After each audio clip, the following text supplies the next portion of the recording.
Well, greetings, everyone, and a most heartfelt salutations to all of my subjects out there. Welcome to Funko Royalty. Thank you for joining us here on a fine Friday evening, closing out the month of May. I am being joined by AllThatPat. How are you doing, sir? I am popping my collar. I am ready for the weekend. I am. See, this is not even a poppable collar. I don't know, but yeah, I'm doing great, Lord Cash. I'm really excited to hit up the month of June, starting Tuesday. Yes, fixed background looks good, sir. There you go. Yeah, not I don't mind sharing this spoilers thing out there, but May, my birthday month. I'm sorry, June, my birthday month. I was gonna say, wait a minute. So yeah, no, right there, the kind of the within the first week or so of June, I will be turning the whopping 41. That's right. So I look good for having all this luxurious long hair. I'd say when you don't have to worry about a dress code for work, you kind of just let things go. Yeah. I mean, all I could say though, Lord Cash, considering how 2020 was, hopefully your 2021 birthday will be better than last year's in many ways. Yeah, I was kind of disappointed. Kind of the 40th didn't really get to do much, because it was kind of like right at the beginning of, oh my gosh, everything's the world's ending basically. Yeah. So it was the end of the world birthday party I could have had, but I didn't. So, but anyways, it's Funko Royalty. It's 2021. Things are getting better. Things are definitely moving on the up and up. So excited for things of the future. And I've got Funko Pops, baby. I got plenty of them. I got lots of them. It is definitely a good time. Yeah, WonderCon, I hear, is like what these are coming from this year. Yeah, so back in April, possibly May. Let me do a little Google of search. When did WonderCon take place? On the 20th of 21 this year. So it looks like seeing WonderCon. Yeah, I think this actually took place in, I think it's in not LA. I think it's when they had it. So, but yeah, they did another virtual because they really didn't do anything this year. Right.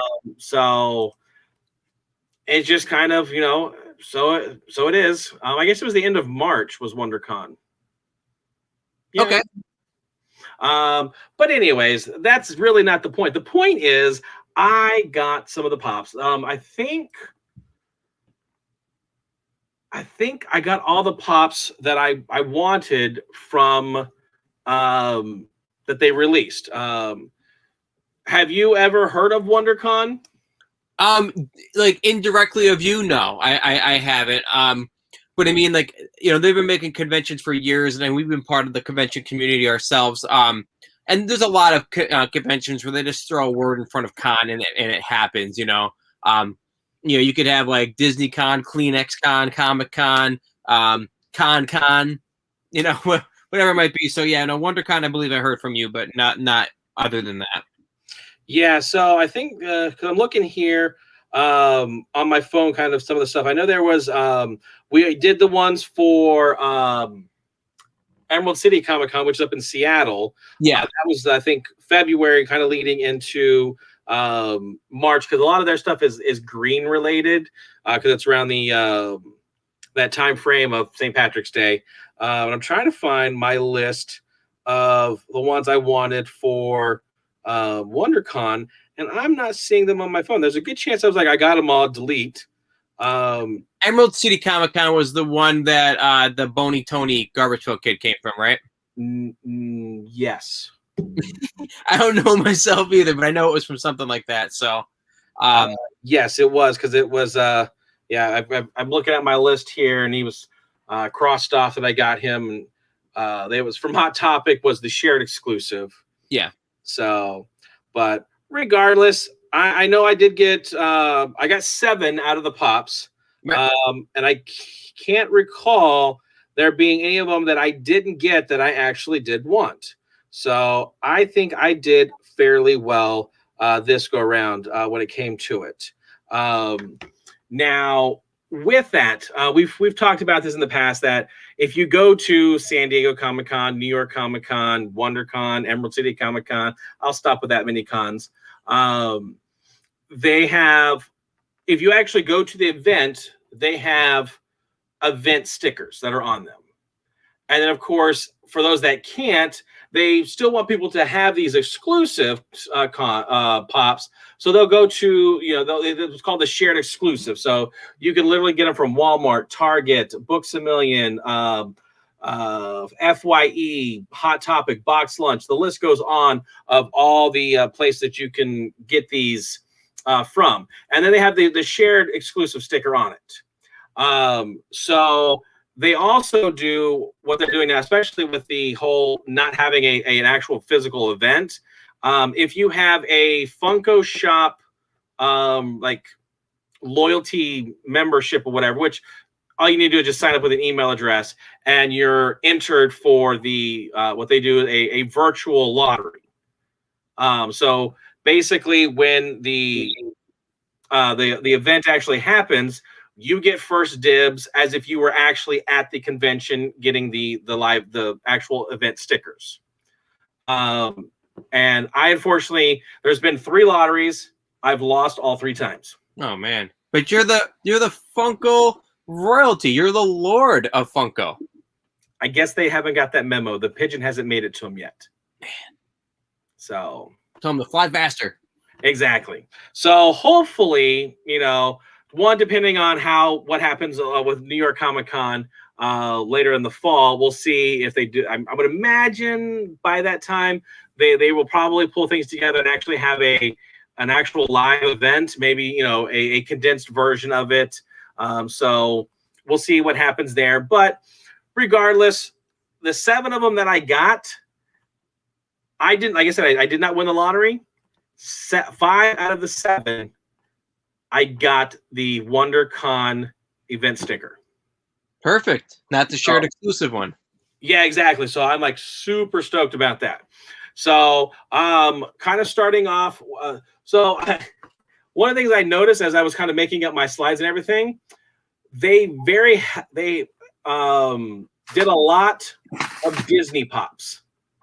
So 5 out of the 7 were from a Disney brand. Well, Disney animated, for that matter. Okay, I was going to say, because a Disney brand is easy because they own so many properties nowadays. And that's where I'm about to amend my statement, because of the 7, 6 of them are under the Disney umbrella. So, and I'm going to start off with the first one, and that is a Star Wars pop. Now, what's interesting about this one, I'll kind of do a little close-up of the box here, but it's actually gold. Yeah, well, the box is purple, too. And it's it's a black. Oh, okay. It's black. So you can kind of see him there. He's got the same base. He's got the bobblehead, as all Star Wars stuff do. But yeah, he's a gold stormtrooper that they have here, and it was really kind of cool. It's part of, I don't know if it was part of their artist series, or if they just was like, I think it is, because he's got that Imperial logo on the crown there. Right. So I'll show it again. You kind of see it over his left eye. They kind of have that thing there. So it's part of the, I think it's the artist series. I want to say for a convention, they did a 10-inch one that was white, but it had a blue one over his eye. So that was this one here. And again, I'll kind of get a little close up.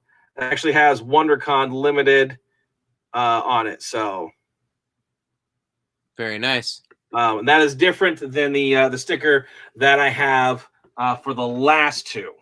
And we don't see too many that I'm aware of that have a colored box that's not white.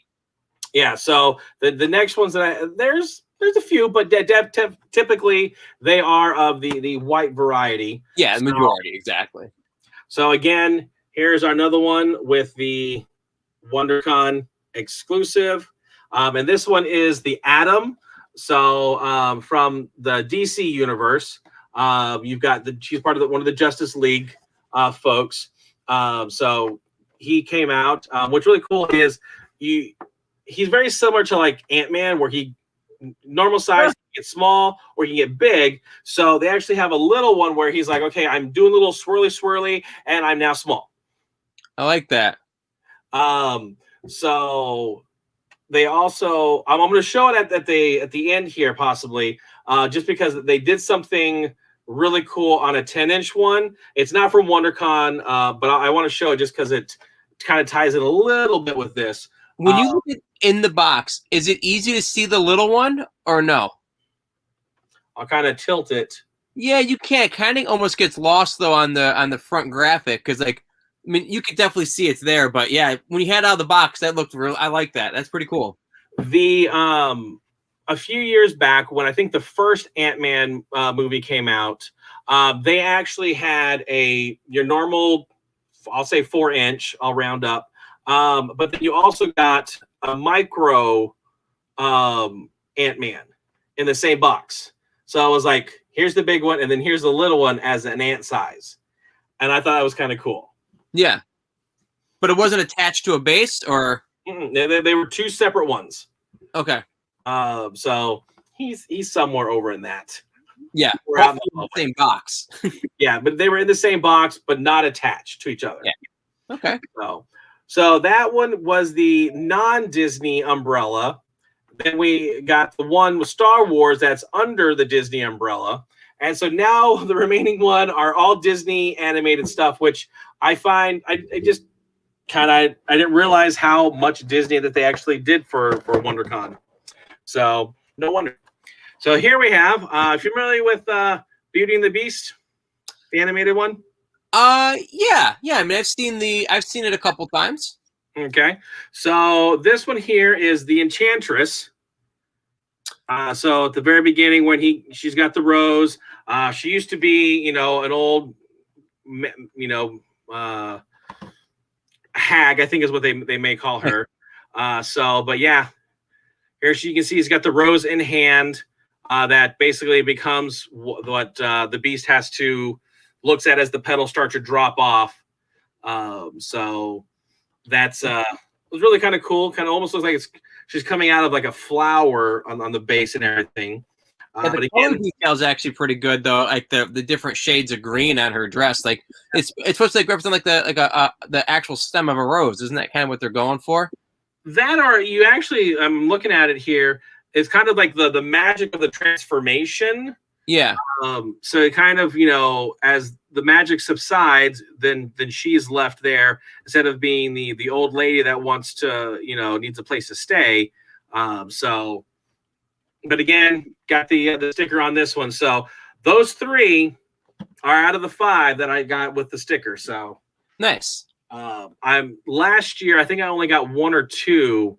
And I was excited about that one.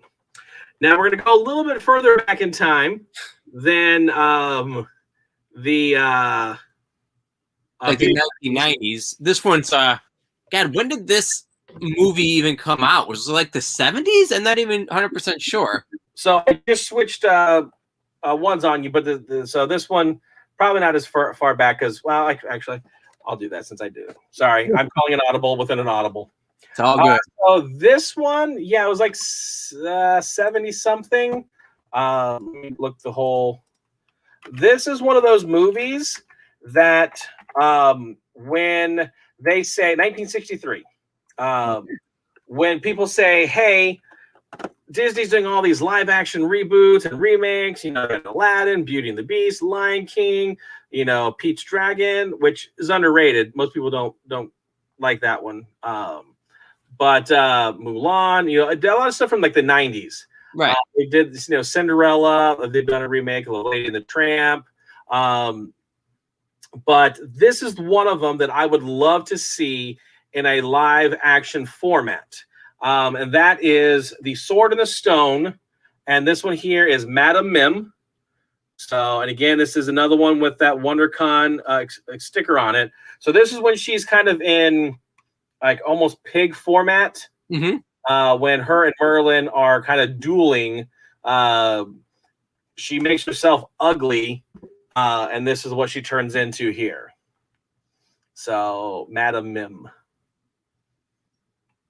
Yeah, Yeah, it's weird. I've definitely seen the Sword of the Stone a couple times, and obviously, like the general story of the Sword and the Stone, I think has been, well documented, and it's pre-Disney even. But definitely, it's a well-known story that I agree with you. They could easily, do a reboot on that because again, the story is so clear.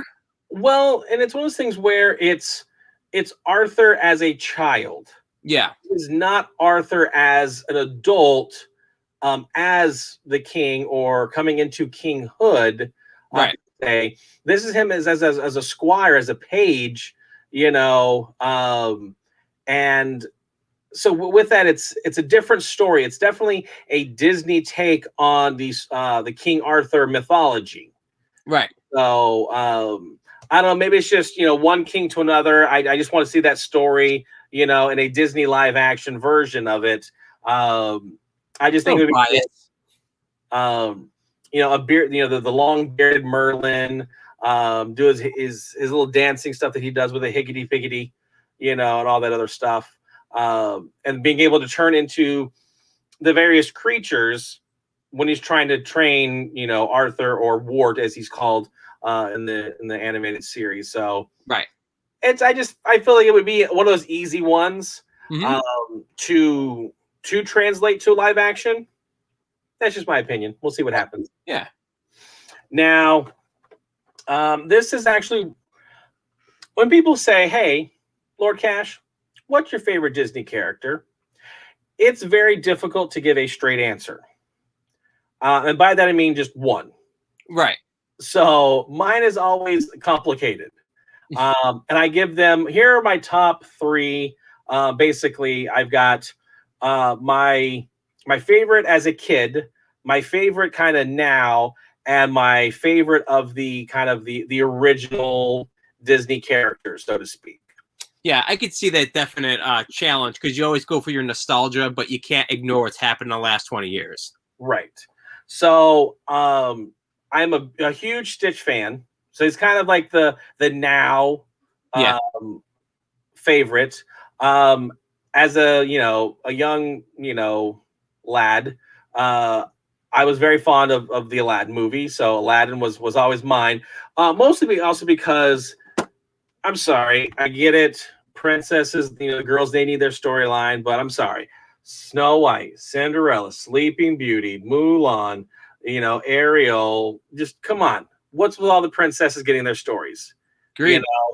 What about the guy? What about the guy finding the girl, falling true love, and getting, not necessarily that, gets to marry up to, be Prince of Agrabah. Right. I want more representation of street rats. Exactly. Scoundrels. So that's where I go for. And then of course it's kind of like the original. I usually say like of the Fab Fab Six. My boy Donald, he's my favorite. Our birthdays are only 3 days apart, so he's my birthday buddy. But you wear pants at least. Moving on. So show us that one you just got. So now this is the one. It's Donald from the Three Musketeers movie. Speaking of another genre of mythos that has been kind of played to death. But again, you've got a nice little Disney spin on it. So you've got Donald Duck as one of the Three Musketeers. Goofy and Mickey are the other ones. And of course, so I'm hoping that this is the first one of that series. So I'm very much hoping that they do release a Mickey and a Goofy, as well as Pete. They have to. They have. I mean, they've done. They have only one. Yeah. So my youngest, he loves the Three Musketeers movies. In fact, I've got video where he's on his iPad watching it, and there's one segment that like he will play and then rewind it back, play, rewind it back, play, rewind it back, and he's just cackling watching it. And I'm like, this is hilarious. And if you've ever been around kids that just get that infectious laughter, again, like that cackling of laughter, it's infectious. And so I'm like, this is good stuff right here. Absolutely. So, but unfortunately, this is number 5 of the stickers for WonderCon. So the next two that I will be showing will be the shared exclusive. And I was kind of disappointed because I kind of really wanted these two to be the sticker. I could have done like the Atom. I really didn't care. It's nice that I have it, but if I could have traded out two of these that had sticker, I would have easily done it, to have these two. And this is a movie.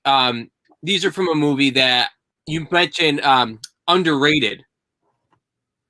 This is in my top 3 Disney cartoon movies. I absolutely adore this movie. So yeah, I'm actually going to ask you too, like, if there are others in this movie line. But let's take a look at the initial set. Lord Cash, what do you got? So I'm going to set up the kind of how much this movie actually does mean to me. So way back, even before you and I had met, I worked at a movie theater running projection. So this was back in the days when you actually got the film reels in the cans, and you had to pretty much, they call it splicing, but you pretty much tape one end to the other as it's going through the projector. So like Movico or something like that. What was it called? It was Movico, yeah. Yeah. So it was Point Orlando, so it was Movico, and I was working, when this movie came out. A friend of mine, we went and watched it.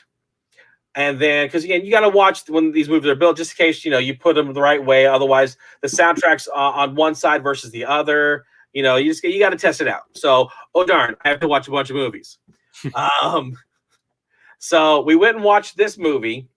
Then we went and watched another movie. Do you remember the Dungeons and Dragons movie featuring Jeremy Irons and Marlon Wayans? I do. I didn't see it, but I definitely do remember it. It was not. I'm not a huge D&D, that world type of thing. So I think that probably that movie would have been better had it not been called Dungeons and Dragons. So, and actually, the Queen from that movie, I actually got to meet. It was actually the first convention I went to. I think it was back in 2001.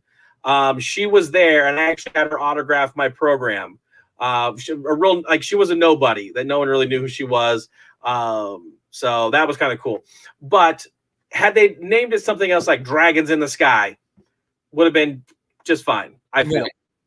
But unfortunately, it did have the Dungeons and Dragons title to it, so people were very critical about it.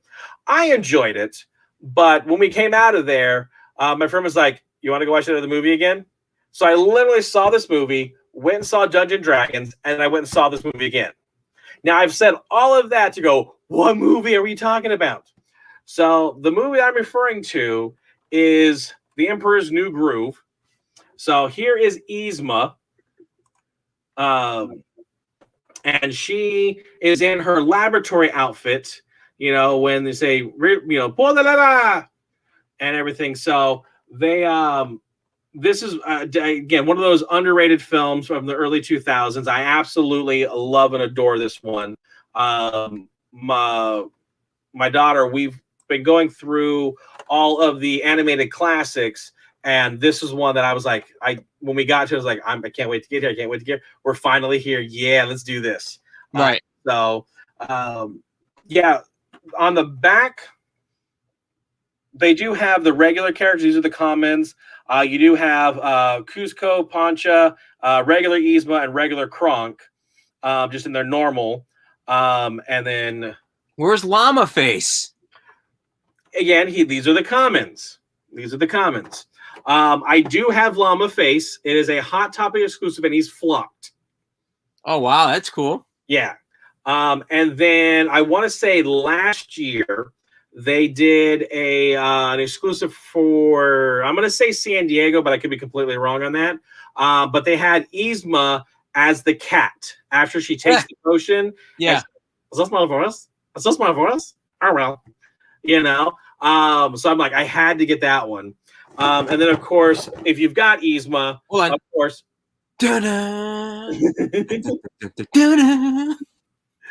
Of course, I do have Kronk in his outfit, and of course, he's got the pink liquid, which is what I believe the potion that turns Yzma into the cat officially. But right, Yeah, Patrick Warburton doing the voice of Kronk. Eartha Kitt did the voice of Yzma, if I'm not mistaken. Yep. John Goodman and David Spade. Yeah, it's a really good voice cast of the movie too. But the comedy was top notch. It was. Oh, yeah, it was absolutely fantastic. But yeah, like I said, this is one of those movies that if you've never seen Emperor's New Groove, your world needs this. Your life needs this. This will definitely. This is just wonderful. Yes. Oh, Lord Cash. I feel like I'm hatching something. Wait. Oh, I might have a pop myself that I just hatched. Oh no! What did you get?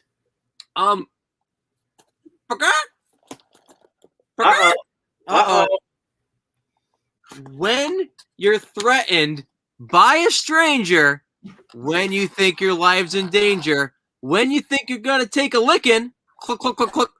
I got the Super Chicken Pop today. I picked it up at GameStop. They even gave me the box it came in. It was, first of all, it looks fantastic. Just the design on it. He's a very detailed figure, but just okay. First of all, if you know what Super Chicken is, leave it in the comments, either while you're watching live now or after the fact, because I'm very curious. You look at the back; it's very clear they're not making any more characters from this line. Although it'd be great if they did. So, Super Chicken basically was a show back in the 1960s. We saw it on reruns back in the day as a kid. So I went to go pick this up today, and they called me. It was like, hey, AllThatPat, your Super Chicken Pop is in. And I'm like, I'll be right there. I was there in 5 minutes. And so I walked in. Another employee stopped me. He goes, "So what are you here for?" I'm like, "Super Chicken Pop." It's like, "The what?" The guy that called me goes, "Oh, I got it right here." He handed it to him. Guy's looking at it. He goes, "What's Super Chicken?" I'm like, "It's Super Chicken." "Yeah, no, but what is he from?" "Super Chicken." And we just kept having this routine back and forth. This guy had no clue. And I'm like, "Don't worry.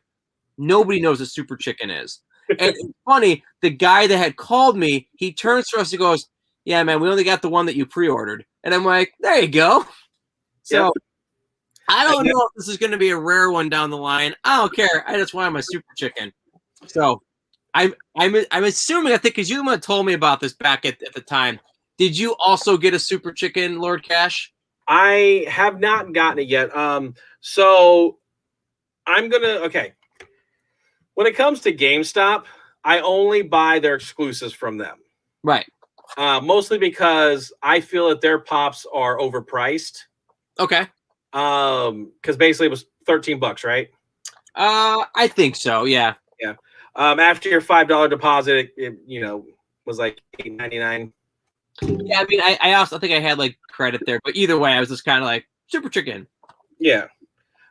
So with that, like I said, they do specials and whatnot, but typically, actually, no, I take that back. I've purchased it, I've pre-ordered it, but I think I did it through Hot Topic or Botched Lunch, just because I do their reward system.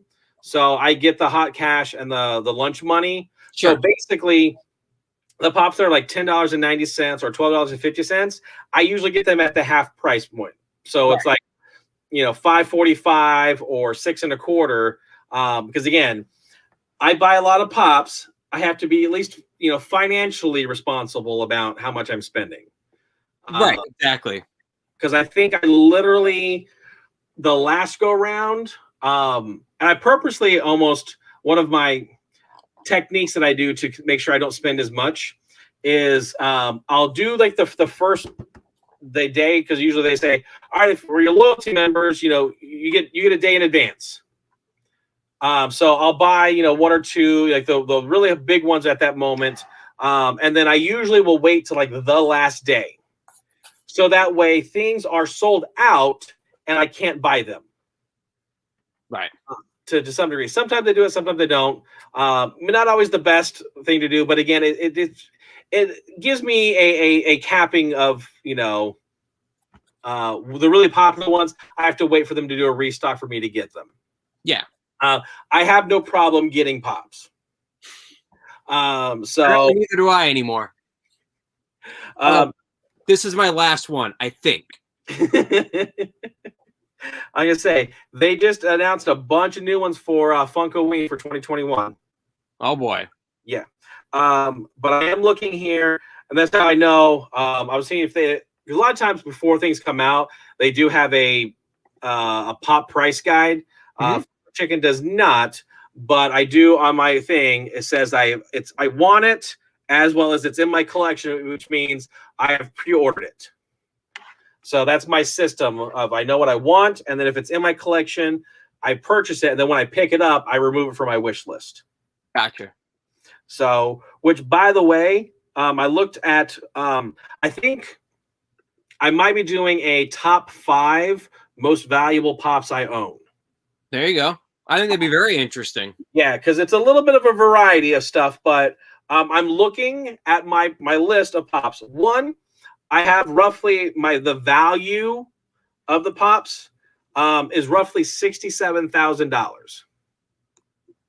There you go. For everything, and a lot of the stuff doesn't have a price tag to it yet. But my most expensive pop, and I've talked about this in other ones, but right now, and it fluctuates, is valued at $1,070. One pop that I paid $15 for back in possibly 2013, 2014. That's crazy. Yes.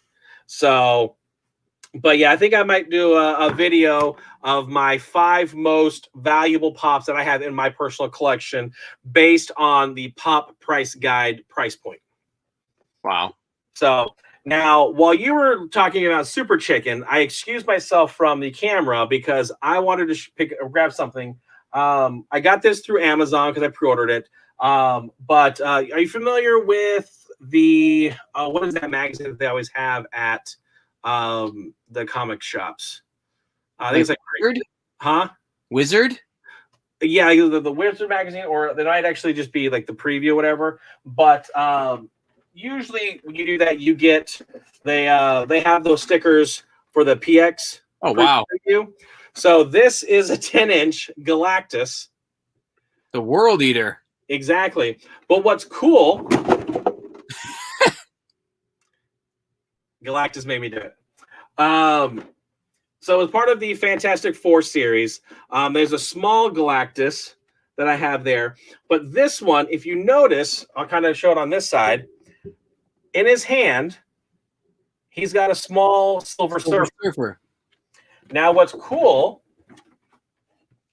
he's not in his hand. It's actually a baby Funko Pop that you put in his hand. Or have him fly around. Kind of like, whoops, shoot. Kind of like what you were talking about with the Ant-Man almost, where like it's a separate little figure. Right. So except for with that one, you've got your 4-inch pop, and it was roughly probably about the same. So actually a little bit smaller than that one. It's a little difficult to tell because you've got this small one next to the 10-inch one. Right. But yeah, I think it was like 1.5 inches to the 4-inch. Yeah, it is cool. But yeah, I figured I would show that since we kind of talked about it. No, absolutely. Separate ones. I thought that was kind of cool. So I'm like looking on my wall right here, and now I have so many pops. I'm like, I think I just have to make a shelf that goes along the whole wall somehow. So here's how many you got? What, like 15? 10, 15? Yeah, 20 at the most. All right. Here's what I'm going to suggest for you to do. Okay. And I might. All right. So I'm going to make you Biggie screen for just a moment here because I want to see if I actually have one set up. So now while Lord Cash is grabbing that, obviously we thank you for joining us, all different times, and it's fun, right? And if you ever want to know like when our shows are, we have this nice handy schedule. But also if you subscribe, like, or ring the bell for notifications on any of our 3 social media platforms, Facebook, YouTube, and Twitch, you'll be able to also get updates if we do shows kind of like off schedule, because we do that sometimes as well. You're watching Funko Royalty right now. It does air on Fridays, 8 p.m. I say that out loud because you might be watching us on replay. Saturday hits you up with mail call mail time. Sunday is Call of the Wild. Monday, crazy card collecting.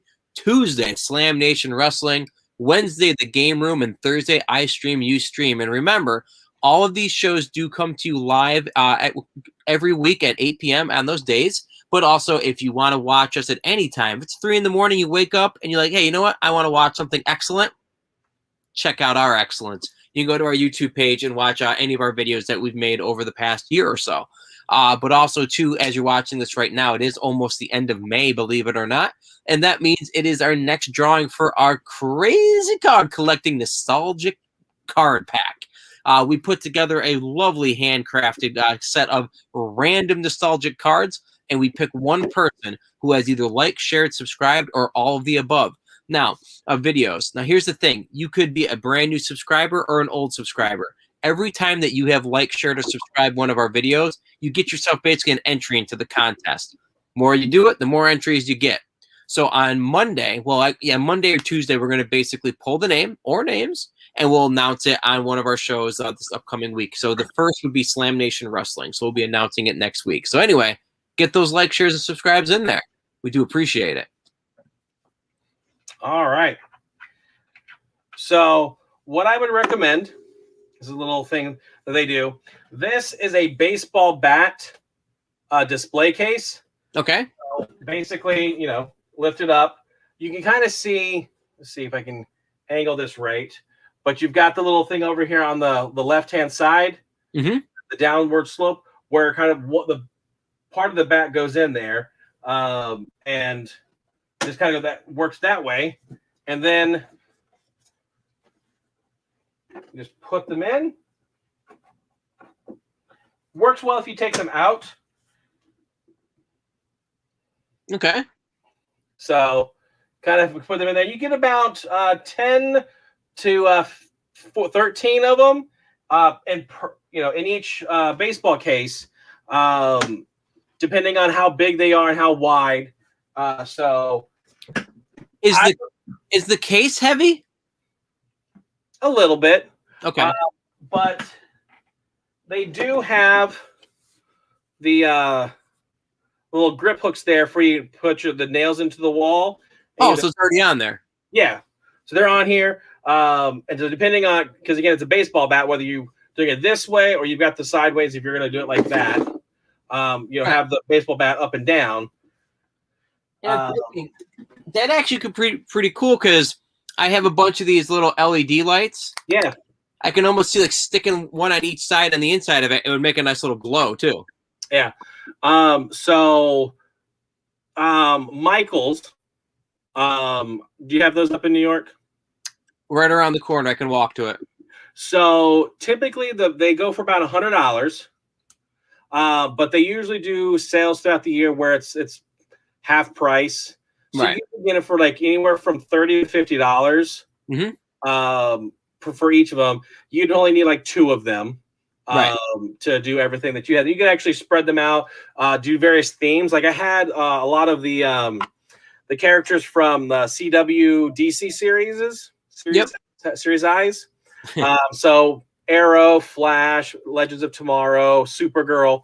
I did a whole run of all those characters in one of them. The big thing that I collect is Spider-Man characters. So I had all of them, the various, the ones with 8, he's got the 8-armed Spider-Man, the stealth suit Spider-Man, the black suit Spider-Man, the big time Spider-Man, all the various suits that he's had. Released Spider-Man 2099. I've had all those that I was putting them in a case there. And I was actually doing a bunch of those. So I was just going to stack them all on the wall. But then I was like, okay, I still need, because I was going to put the cases on top. So that way the characters would be on the side, and then I'd have the boxes on top of them. But I just financially, I just didn't think it was going to, I'd have to buy too many of them. Oh, absolutely. Absolutely.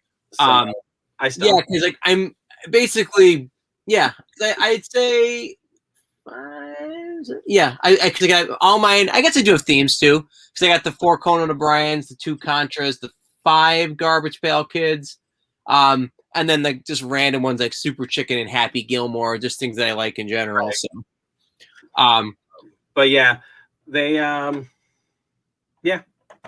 Awesome. So that was my WonderCon stuff and some helpful hints if you want to display stuff. Yeah, definitely. I saw on Twitter a little same subject, but a little bit of a detour here. I saw someone post their display, and basically it was like the honeycomb, like six-sided shape, but they were like all over the place, and it looked amazing. I was like, that is like the coolest thing I've ever seen. So that way, because there's like, one's here, one's there, one's here, one's there. Yeah. And they were just inside, out of the box, which I love my pops in the box just because, again, it's for storing purposes. Yeah. But I would love to be able to, my goal, if I can find the wall, and like I said, once I get some kids moving out and free up a room, I'm actually going to be putting in shelves so that way I can have the box facing, the spine out and then the character in front of it. Yeah. And I'll just do various, rows. Like I've got all of the pops that have been released so far. I don't know if they're going to do any more, but for Rogue One, the Star Wars movie Rogue One, I literally have the complete set, the commons and all of the exclusives that they released. I've got all of that whole run. Nice. I can literally put them all in a row, just go bop, bop, bop, bop, bop, numerical order. A lot of like the Rebels I've got from Star Wars. A lot of the new Marvel series, I've got that whole run. Lucky enough to grab some of the chase ones on that, so I even have those. So it's going to be cool once I actually can do it. But we'll see. It's a little bit down the way there. Right. But yeah, so those are my pops. I will always have more to talk about. I think I got some more in the mail yesterday and today that I haven't even opened yet. So. Well, also look forward to seeing your episode on just the most rare and valuable ones. That should be a very cool episode. Yeah, the most valuable pops that are in my collection based on Pop Price Guide. Right. So very nice. But other than that, thank you for joining us here on Funko Royalty. Definitely check out our other shows, 8 o'clock, Twitch, YouTube, and Facebook Live. We love seeing you. Spread the word of the nerd. Share us out there. And until next time, adios. Adios.